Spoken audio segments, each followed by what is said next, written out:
Assalamualaikum warahmatullahi wabarakatuh. Selamat datang di Jurnarisa. Saya tahu sebagian dari kalian berharap kalau malam ini ataupun malam-malam selanjutnya kita akan melakukan penelusuran.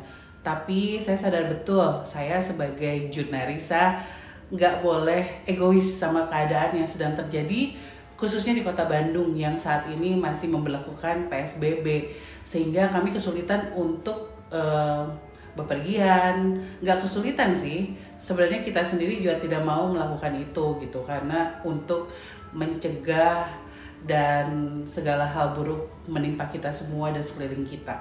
Makanya saat ini kita juga masih melakukan episode-episode yang bisa dilakukan di rumah. Nanti kalau misalkan ada penelusuran, itu pun dengan cara yang sangat-sangat kami jaga supaya tidak mengusik atau mengganggu orang lain. Saya berharap sih semuanya atau keadaan saya di sini, kalian semua di rumah itu menjadi jauh lebih baik lagi, bisa hidup normal lagi. Makanya kita nggak boleh egois. Mudah-mudahan semuanya sehat ya. Nah, di episode kali ini ada sesuatu yang menarik, di mana kita akan memberikan cerita-cerita di balik gambar-gambar yang selama ini didapat atau digambar oleh Dimasta di lokasi syuting. Ada cerita-cerita lain yang mungkin nggak pernah kita sampaikan ke kalian. Nah, jangan lupa untuk tonton dari awal sampai akhir, karena di akhir acara atau di akhir tayangan hari ini akan ada giveaway dari kita Jurnarisa untuk kalian yang setia nontonin kita terus di channel YouTube kita. Jangan lupa apa? Jangan lupa subscribe, comment, and like. Kita mulai dari gambar 1 yang akan dibahas oleh siapa ya? Riana? Silakan.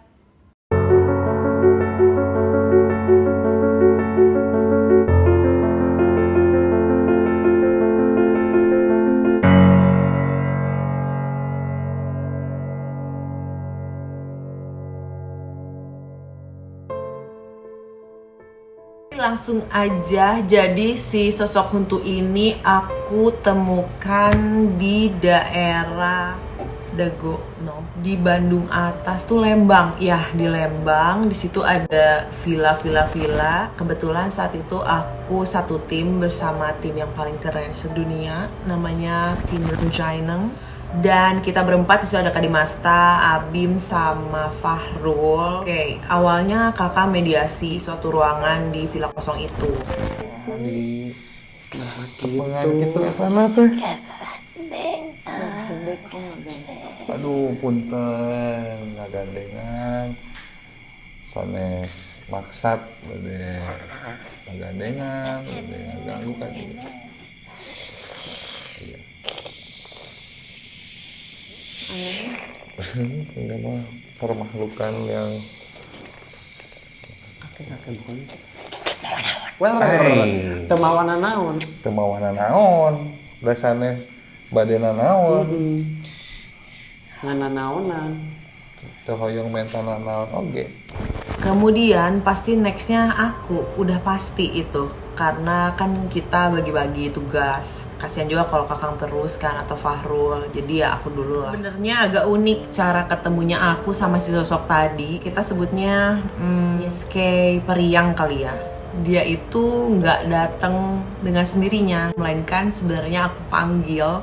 Kenapa aku panggil? Karena aku udah tahu nih sekarang bakal giliran aku. So daripada tiba-tiba nemu hantu yang menakutkan, mending aku mediasi dengan hantu yang menurut aku sedikit friendly. Mumpung gak ada JR1. Ya Allah, tahu.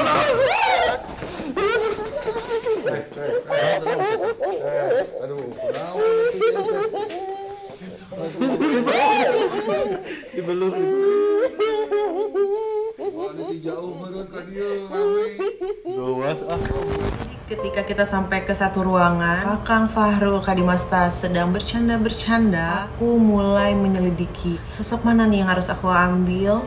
Tapi ternyata tidak ada yang sesuai kriteria aku. Jadi aku sedikit lebih jauh melihat keluar, dan ternyata bukan mata yang pertama aku notice, tapi suara. Aku ngedenger suara cekikikan banyak tapi sayup alias kecil.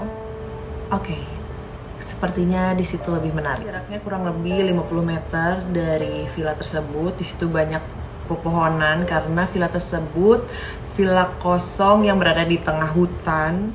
Si sosok Miss K ini aku pilih dari sekian banyak karena dia yang merasa paling cantik mungkin ya. Padahal sosoknya tuh tua, kukunya panjang mengerikan, cuman dia ketawa-ketawa. Dan ketika aku coba berkomunikasi dan bilang aku berada di suatu bangunan terbengkalai, itu salah satu daya tarik dari Miss K ya. Mereka menyukai tempat-tempat yang terbengkalai atau setengah jadi. Ditambah aku menjelaskan kalau di sekitar aku tuh lagi banyak cowok-cowok dan itu emang bener. Dia pun tertarik untuk datang. Maka datanglah sosok ini. Tak tahu namanya siapa, cuman dia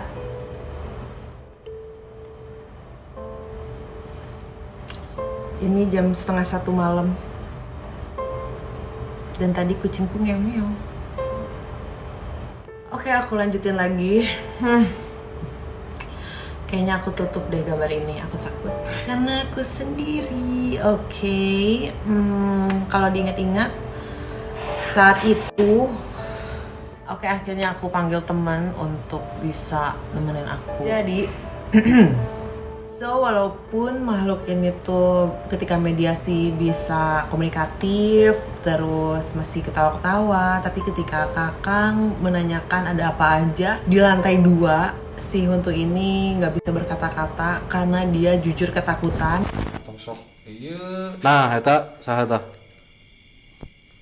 Jangkung eta mah. Wawuh teu? Tuh wawuh. Wawuh apa? Sieun. Nah, langsung gitu berubah banget ya. Sieun. Sung cicing. Mana keceriaanmu? Cicing itu. Kan keceriaan menghilang. Nah, jadi cicing gitu. Nah, ih kunaon? Ih, sieun nya juri kita mah nya. Sieun. Heeh nya. Juri. Nya sok. Biasanya dia berkumpul bersama teman-temannya, tapi saat itu dia harus seorang diri. Harus sendiri. Dan sebenarnya ketika dia udah nggak kuat pun dia merasa dia tuh selama mungkin bisa menahan, walaupun sebenarnya itu bukan tempatnya, ini bukan tempat kekuasaan dia, tapi dia masih ingin mengobrol. Makanya ketika dia udah nggak kuat dan aku ngerasa badan aku panas, dia masih bisa dengan sopan kayak ngajak Kakang dan cowok-cowok lain untuk datang saja ke tempatnya, dibandingkan kita harus ngobrol di tempat ini yang bukan wilayahnya dia. Yang kayak orang ulin ka ditu. Iya.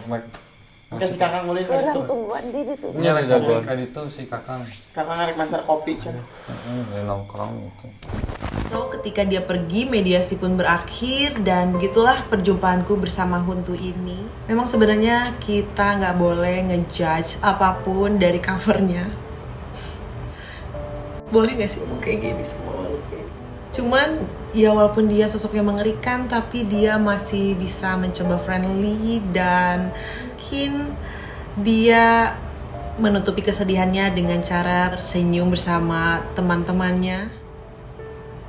Ya udah gitu aja. Bye bye.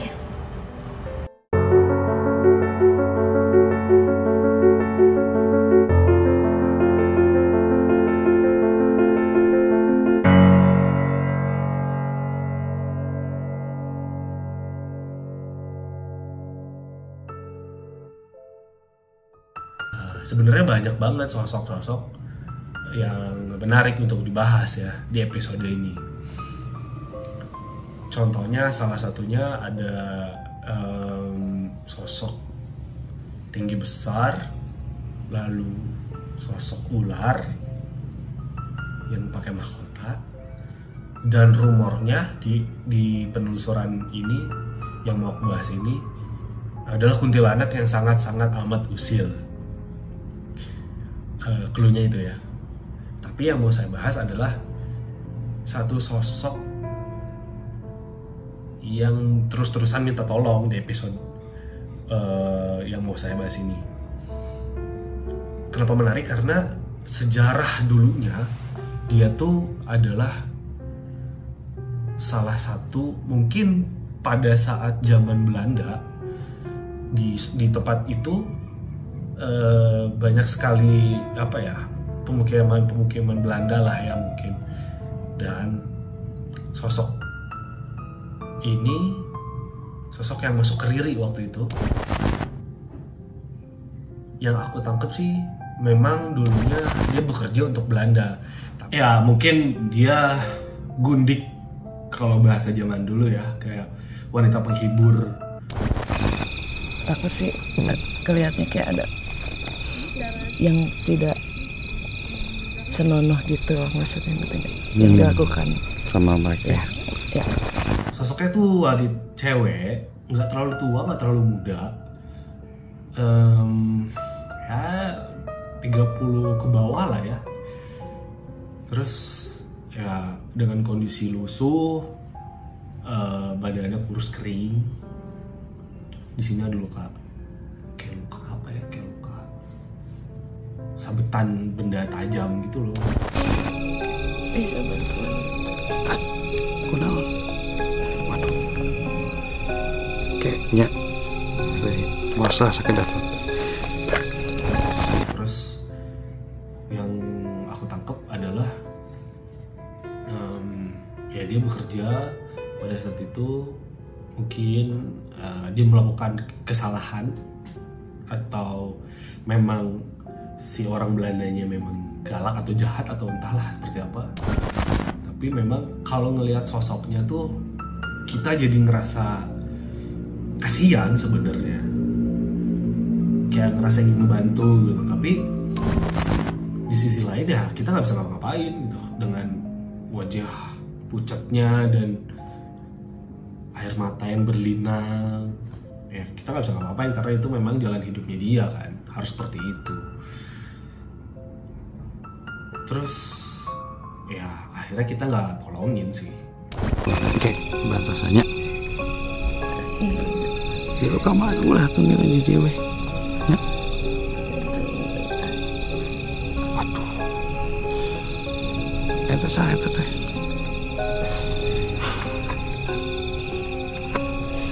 mas kedenya.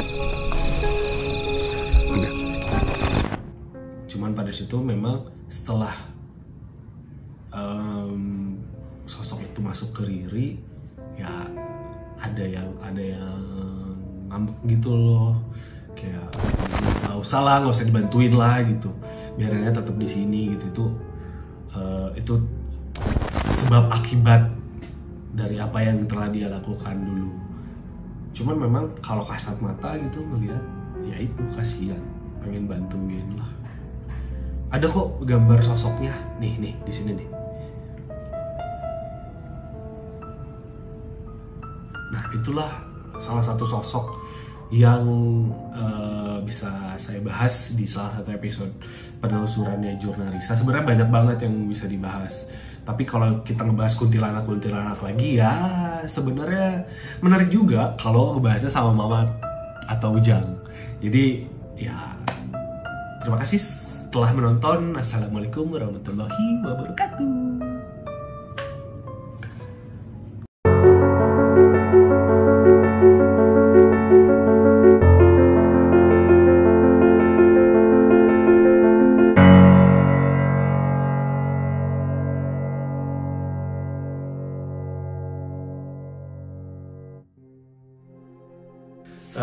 Sedikit cerita mengenai pengalaman saya nih pada saat syuting di sebuah tempat, ya di sebuah tempat.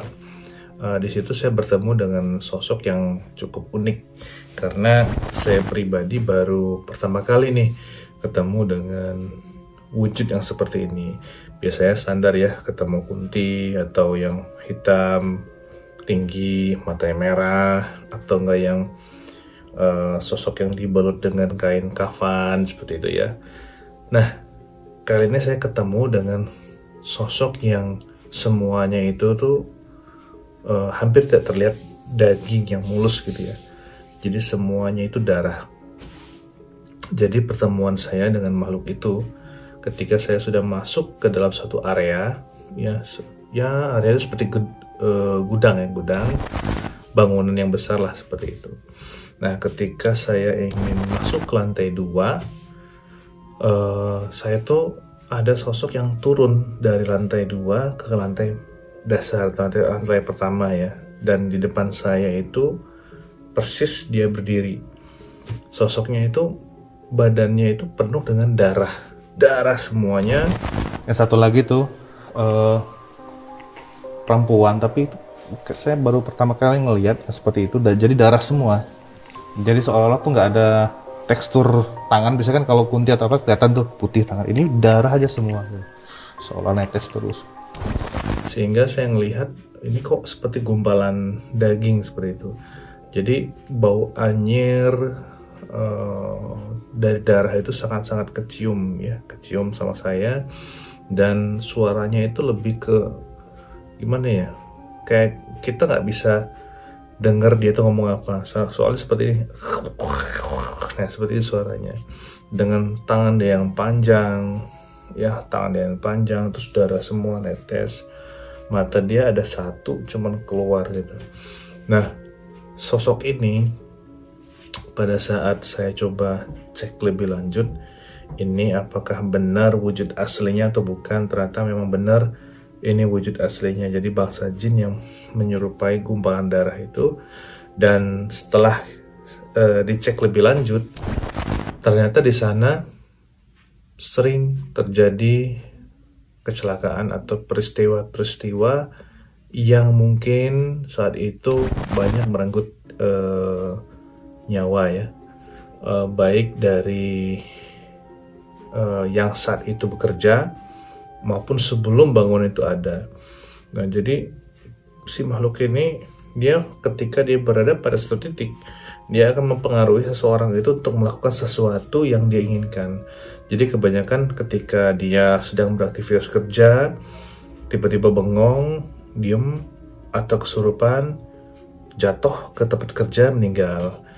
Ada juga yang kesurupan, kemudian masuk ke sebuah tempat yang nggak boleh dimasukin, terus meninggal. Ada juga yang kecelakaan seperti itu ya. Itu biasanya yang memang suka ganggu, dan mungkin banyak beberapa korban yang kecelakaan tuh sebabnya dari makhluk ini. Berarti jahat dong? Jahat, dan di atas itu. Nah itu kenapa ya? Darahnya kecelakaan atau nggak tahu ya? Kayaknya ini mah udah lama di sini. Oh bentuknya Bisa kayak gitu. jadi ini emang mendiami satu Mana? Nah, sosok ini sampai sekarang tuh saya masih penasaran ini jenisnya apa ya, karena bisa dibilang darah semua itu tuh terus netes, terus ngalir, jadi seperti lendir darah. Tangan dia yang panjang, kemudian darah, badan darah semua. Dia berdiri, tangannya panjang, hanya menunjuk ke arah tempat itu sambil suaranya yang seperti itu ya. Terus matanya yang melotot hanya satu, rambutnya panjang tapi tidak menutupin muka. Jadi jarang-jarang, cuman terlihat lebat tapi sebenarnya jarang. Mungkin apa ya, saya kurang tahu ya, makhluk seperti itu mungkin dia punya ininya sendiri ya, style dia sendiri seperti itu. Sangat serem bagi saya ya, karena hadirnya dia itu benar-benar membuat batin saya atau rasa saya ini benar-benar langsung tek gitu terasa. Ini menandakan power dari makhluk ini, jin ini cukup besar. Dan benar sebagian besar makhluk yang ada di sana, ketika si jin darah ini turun, saya lihat memang agak menyingkir yang lain-lainnya juga. Dan kelihatan banget dia memang selalu ingin minta darah seperti itu. Banyak Anggotanya, korbannya ya. nyelakakeun kumpul di situ. Oh, tempatnya di situ. Bukan tempatnya dia di situ, tapi Korban. dia dikumpulin, Dia mengkoleksi. disimpan di situ. Jadi kayak apa ya, aku ngerasanya dengan kata-kata dia yang seperti itu, suara dia kayak gitu, dia ngebisikin ke orang. Misal Oke. lagi diem, misalkan nggak tahu ya dengan bahasa itu, tapi ngerti itu. Oh. Ya. Jatuh ke situ, jatuh ke situ. Jatuh aja dia. Duduk gitu. Jadi kayak ngehipnotis gitu sama suaranya dia yang kayak gitu. Tapi itu ya tergantung dari kondisi korbannya juga kan. Iya, maksudnya. iya. Tapi kan dia bisa memilih mana yang bisa Dia lagi pengaruhi. lemah psikisnya. Oke. Tapi kadang nggak di sini, di luar ya mungkin ya. Nggak bisa ke situ ya kita. Oke, itu dari saya. Semoga berkesan dengan cerita saya ini tentang pengalaman saya melihat sosok hantu di sebuah area pada saat syuting Jurnalisa. Assalamualaikum, selamat malam.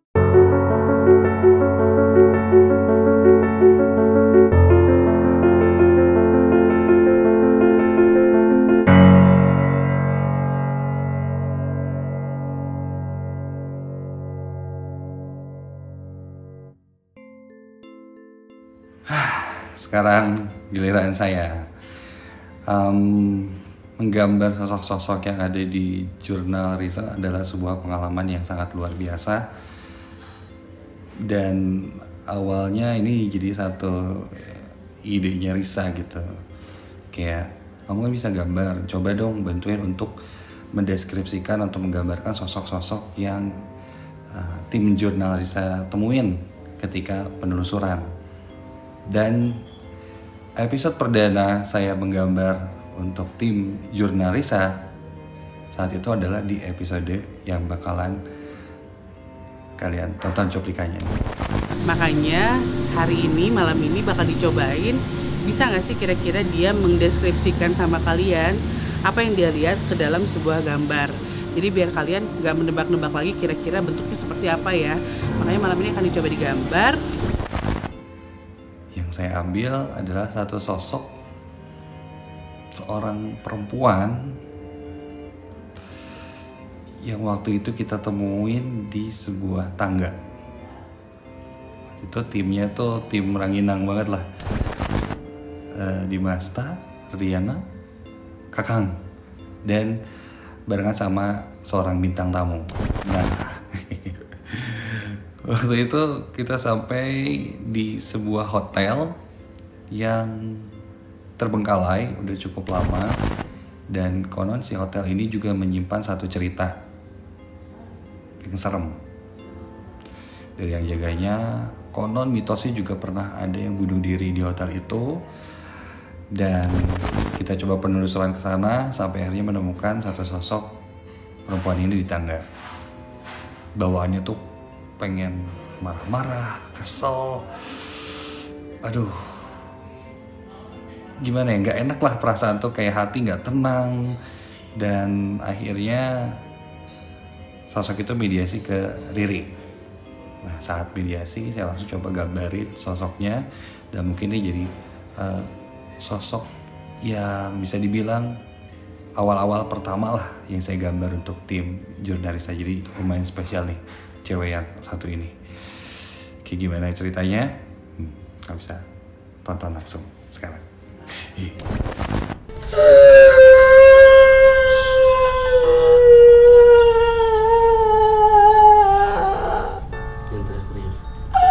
Cewek kan.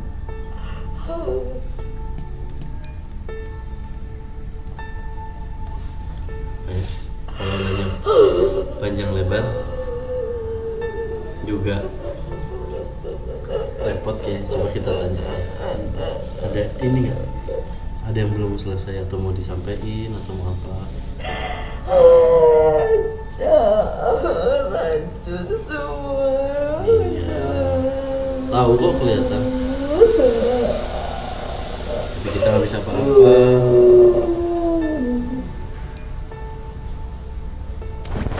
Apa yang kamu ceritain yang orang nggak tahu sebelumnya?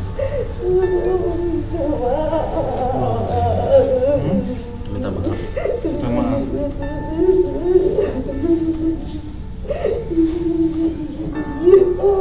Minta maaf sama siapa? Sama siapa?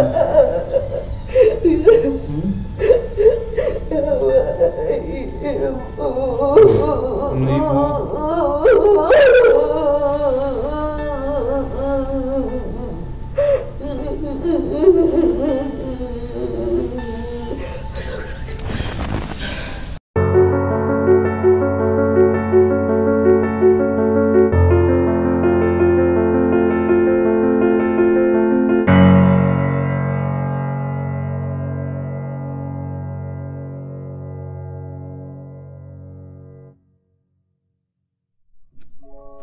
Hai, balik lagi bareng Fahrul dong.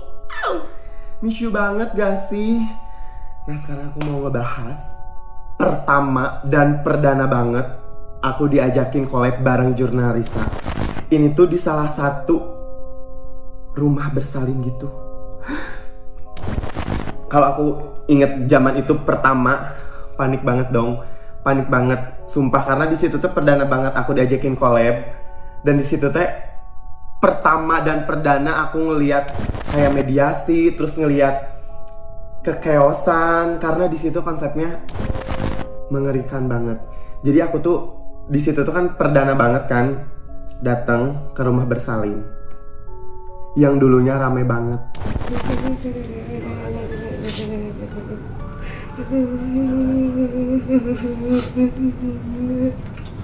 Masih ada.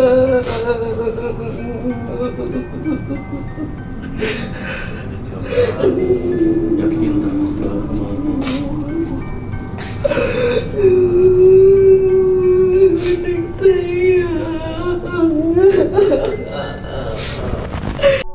Nah, si sosok ini tuh pas zaman beroperasi tuh udah sering ngincer janin-janin. Jadi orang yang lagi hamil teh langsung diincar sama si sosok ini teh. Nah, udah lama kosong kan? Kosong, udah lama kosong. Kita datang. Dan di situ konsepnya Teh Risa lagi hamidun alias hamil. Sok bayangin. Ada sosok ini yang sering ngincer janin. Tiba-tiba kita datang dong. Terus kayak awalnya aku tuh gak ngerti, karena kan perdana banget. Syuting aja biasa, terus tiba-tiba di tengah teh, tapi ini mah udah gak syuting, kayak di pas BTS teh, aduh kata Teh Risa teh, karena ini tuh langsung ngincer banget. Dede Ari king waktu saat bayi ngincer banget dong si hantu itu tuh, kayak astaga, aku panik banget dong di situ, panik. Karena aku mau konsepsinya selalu panik, dan ini konsepnya begitu panik. Jadi si sosok ini teh seperti biasa rambutnya panjang. Jadi kan di situ aku belum ngeh banget kan, aku diceritain gitu kan, ya bu kenapa panjang. Terus kan Kak Dimas gambar juga kan. Ya Allah, kalau ingat kejadian itu, rambutnya panjang, ininya panjang banget. Aduh. Aku kalau ingat itu tuh emang beneran sian banget. Pertama perdana aku collab bareng Jurnal. Terus si sosok ini juga karena awalnya rame ngincer janin, ya kan? Terus pas udah kosong, tiba-tiba kita datang, dan di situ Teh Risa lagi hamil. Aduh, kalau ingat kejadian itu paniknya luar biasa. Cus, lihat ini. Jadi ada mitos katanya di daerah sekitar tempat ini tuh ada mitos nenek apa sih Kak yang menjaga anak-anak atau gimana? Atau masih cerita terpisah gitu? Apa namanya? Suran. Hah? Suron. Nenek Suron katanya ada. Speaker gitu ya, sejenis speaker suron. Jadi saya ikut-ikutin dorong-dorong, dan karena nggak tahu, kayaknya mancing banget, kayak mancing mereka untuk nyamperin saya yang lagi mengandung gitu.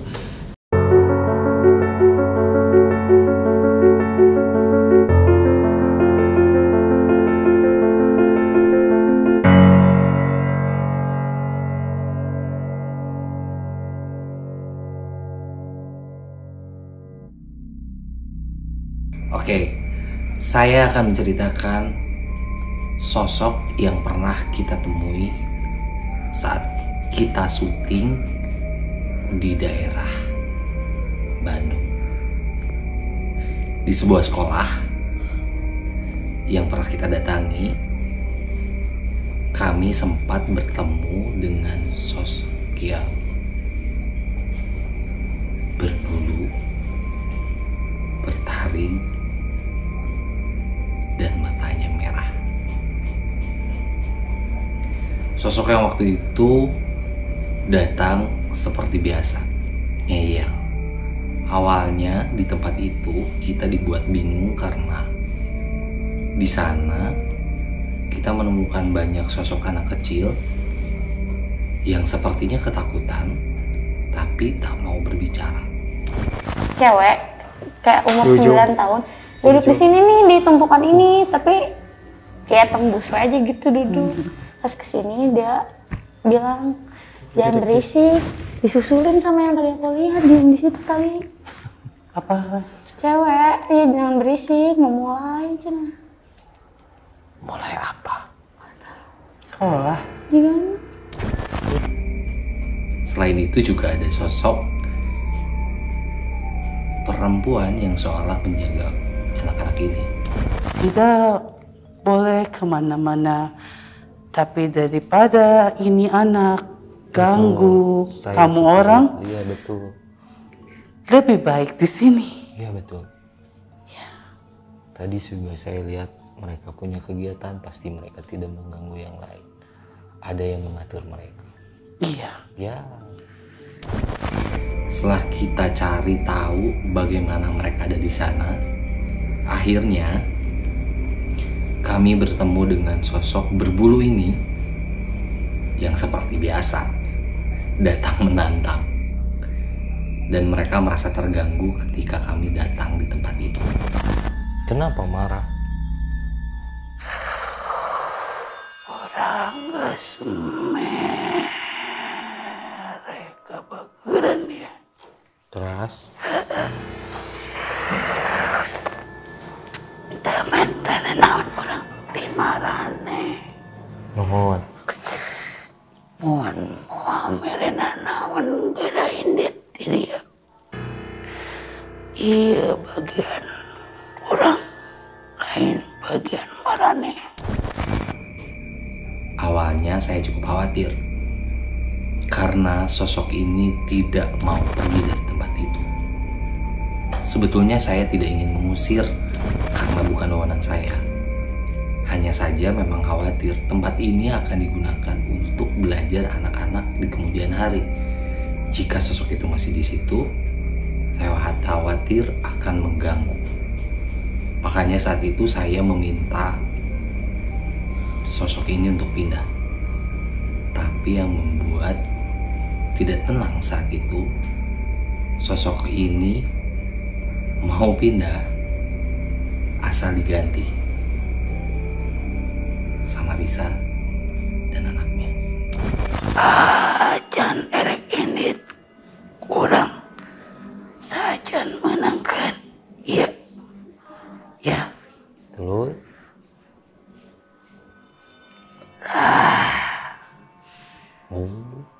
Kerkuring kita. Awan urusan aja orang. Hubungan kadi.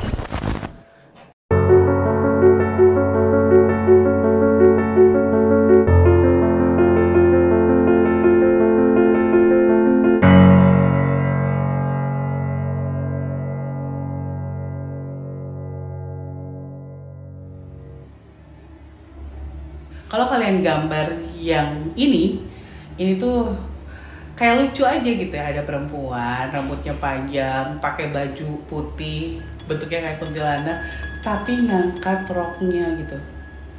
Itu kalian lihatnya lucu kan gambarnya, tapi pada saat kejadian itu benar-benar kaget. Bahkan si bintang tamu yang ada di episode itu juga kaget gitu, karena dia juga merasakan kayak melihat sesuatu lari masuk ke dalam toilet dalam keadaan seperti itu. Jadi roknya diangkat lari. Ya Allah, kirain Firsa udah ke situ duluan tadi. Aduh. Tremor langsung. Gini nih, jadi posisinya di sebelah di situ. Dia gini nih kayak ngangkat roknya gitu ya.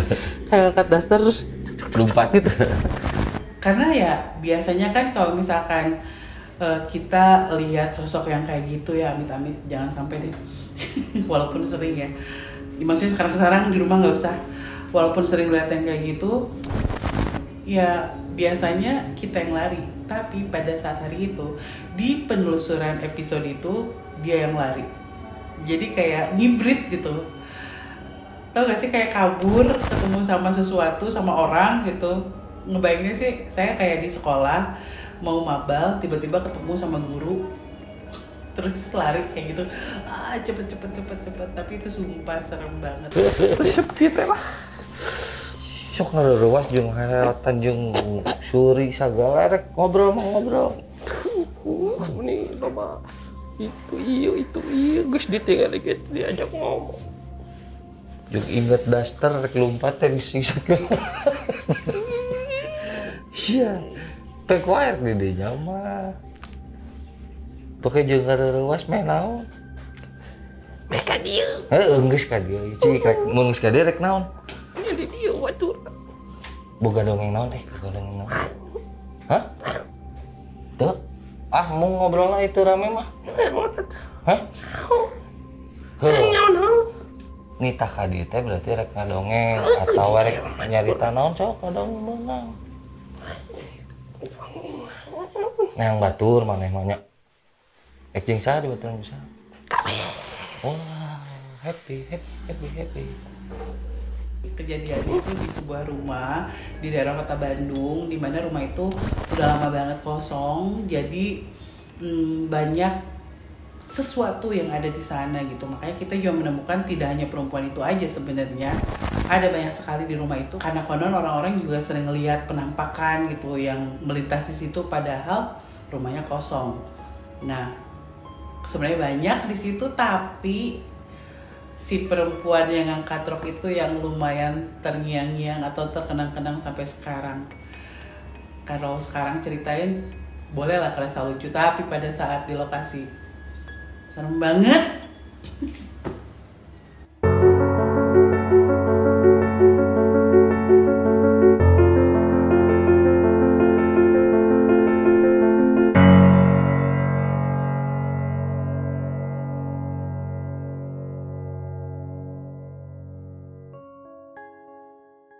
Aku Indi, kali ini aku mau ngebahas tentang satu sosok yang pernah kita semua lihat di salah satu video.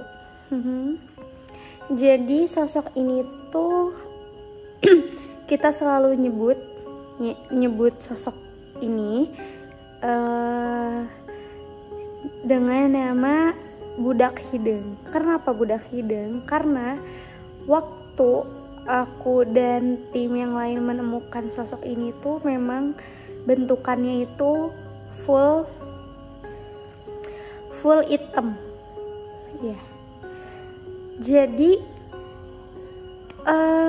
gimana ya, perawakannya itu seperti setara sama anak kecil, setinggi anak kecil sekitar umur 7 sampai 9 tahun, ya kalian kebayang lah ya. Nah, terus dengan memiliki fisik tinggi seperti itu, terus kayak nggak punya rambut, botak, terus kayak hitam full. Hitamnya tuh bener-bener ngeblegedek, you know ngeblegedek kayak cek hitam, terus matanya yang gini kayak hampir nonjol gini. Kenapa dipraktekin ya? Tapi emang bener kayak gitu. Dan biasanya sosok ini tuh memang terlihat seperti anak kecil. Iya, kayak sering banget kita nemuin di tempat penelusuran yang lain. Sosok ini tuh sering muncul gitu. Jadi bisa dibilang selain bisa dibilang budak hideng itu bisa dibilang juga tuyul ya. Karena memang kayak biasanya sosok yang kayak gini tuh nggak satu, biasanya lebih dari satu, 2, 3. Jadi dia kayak ngasih kode-kode gitu buat manggil yang lainnya.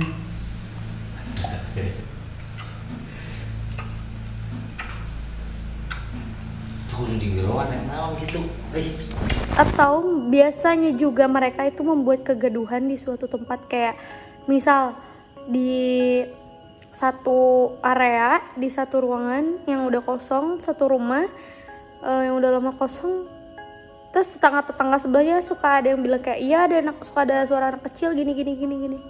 Nah, itu berkemungkinan bisa jadi sosok yang aku lagi ceritain ini sedang main di area situ loh. Jadi mengeluarkan suara anak kecil, ketawa anak kecil, kayak lari-lari bla bla bla. Tapi sebenarnya bukan anak kecil. Kalau misalkan kalian sering nonton jurnal, itu kalian pasti tahu sosok budak hidung ini tuh badannya aja yang kecil, tapi dia memiliki muka yang tua gitu. Tuanya tuh nggak bisa dideskripsiin tua gimana gitu, kayak kakek gitu, enggak guys. Jadi tua aja gitu, kayak aneh. Kalau orang Sunda bilang mah tiklot alias letik-letik kolot. Yang kayak gitu. Dan biasanya kenapa ada sosok ini di suatu di suatu rumah yang udah kosong atau rumah yang masih ditinggalin atau di tempat kerja segala macam, biasanya ini tuh huntu-huntu yang disuruh sama orang yang mau ngapa-ngapain rumah tersebut gitu, tempat tersebut. Jadi kayak suruhan dari orang-orang yang mau main licik di tempat itu, kayak misalkan tempat usaha, biar uangnya hilang atau biar kelihatannya si tempatnya jadi kelihatan nyeremin segala macem. Biasanya sebelum nyuruh yang besar-besar, orang yang akan bermain licik itu akan nyuruh si bocah-bocah kecil ini, si huntu-huntu, si budak hidung ini yang sebenarnya bukan budak tapi emang udah tua, mukanya tua gitu, kayak aneh pokoknya. Dan hantu ini tuh, si budak hidung ini tuh biasanya usil banget, bisa nyolek-nyolek, berani main fisik gitu, bisa ngambil suatu barang, ngegeserin barang, mengeluarkan suara-suara yang bikin kita takut. Terus kayak tiba-tiba misal lagi sepi di rumah, terang-terang, itu bisa banget si budak hidung yang ngelakuin. Mbak baturan di rumah. Di mana wae cara baturan Kak? Di baturan. Di mana wae? Yuk tunjukin yuk. Sama nama yuk. Yuk. Dari naon atuh kurang yang dari naon? Tahu di beda naon ya? Seperti itu guys sosok yang aku ceritain, si budak hidung itu. Dan biasanya mereka akan lebih agresif ketika kita merasa takut, karena mungkin emang kerjanya mereka begitu meren ya. Kalau kita takut mereka makin gitu. Pokoknya kalau ada yang kayak gitu baca doa, jangan lupa guys. Ingat ya sama yang di atas, oke? Sekian pembahasan satu sosok dari seorang Indi Ratna. Stay safe and healthy. Doakan aku sembuh. Dah, assalamualaikum.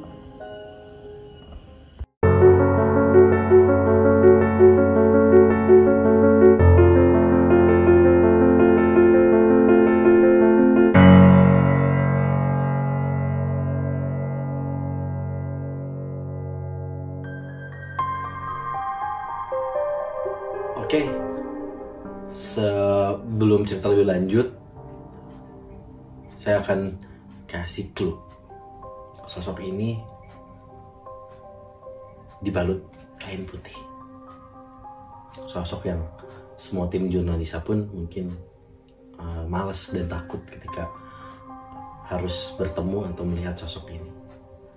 Memiliki bau yang khas, memiliki gestur yang khas, yang mungkin berbeda dari sosok ini dengan versi lainnya. Dia memiliki punggung yang terbuka, punggung yang bolong. Kalian bisa bayangin ya? Mungkin kata-kata ini bisa kalian ingat atau mengingatkan kalian episode mana nih? Pokoknya dia bilang, loba anu siga urang erek di geroan. Dia bilang banyak yang kayak saya, mau saya panggilin. Tidak lama dari situ dia memuntahkan sesuatu dari mulutnya yang sampai membuat saya pun mual, karena terlihat jelas apa yang dia keluarkan, terasa jelas ketika sedang mediasi, seperti gumpalan. Lalu ada hewan-hewan kecil bergerak.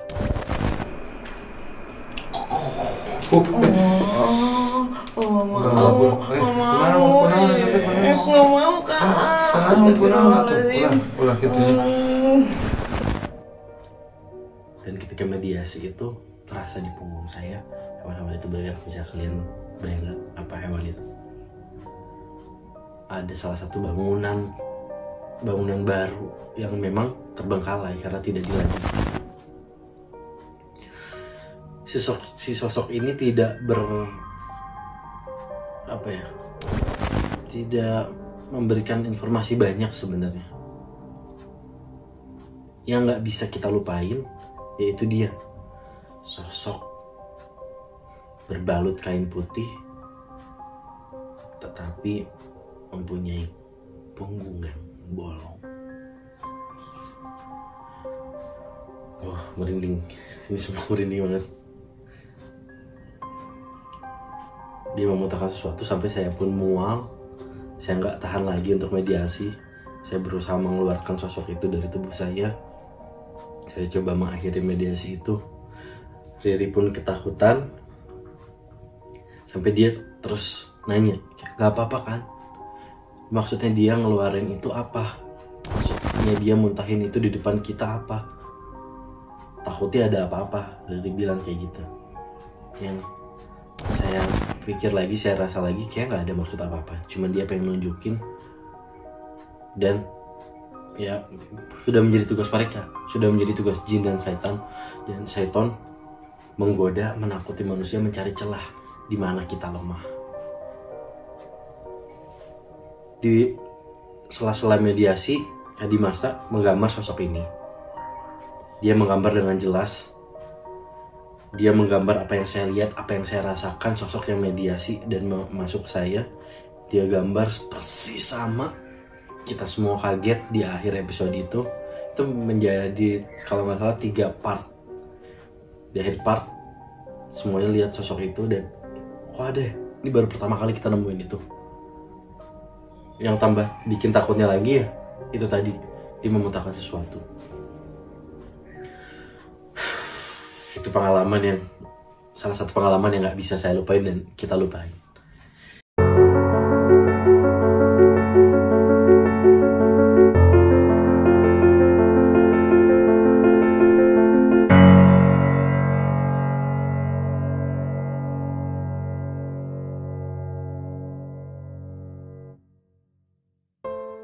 Yes, sudah ada kurang lebih 9 gambar yang udah kita bahas tadi. Mungkin kalian udah lihat cuplikan demi cuplikan episode yang udah ditayangin dan berhubungan sama gambar yang digambar oleh Dimas. Nah, sekarang saatnya giveaway untuk kalian semua. Dimana caranya gampang banget. Kalian tinggal menulis episode keberapa tayangan-tayangan yang tadi udah kita rilis. Tinggal tulis di kolom komen. Nanti jawaban yang paling lengkap, paling benar, terus ketahuan lah siapa yang duluan. Kita akan kasih hadiah yang sangat menarik berupa merchandise dari Juna Risa, buku dari Risa Saraswati, dan ada sedikit uang saku lah untuk 4 orang yang beruntung. Jangan lupa untuk komen ya. Terus ajak teman kalian untuk nontonin, subscribe Juna Risa. Assalamualaikum warahmatullahi wabarakatuh. Oh iya, pengumumannya akan diumumkan di Instagramnya Junarisa @tim_jurnalrisa. Jangan lupa untuk follow juga Instagramnya. Dadah!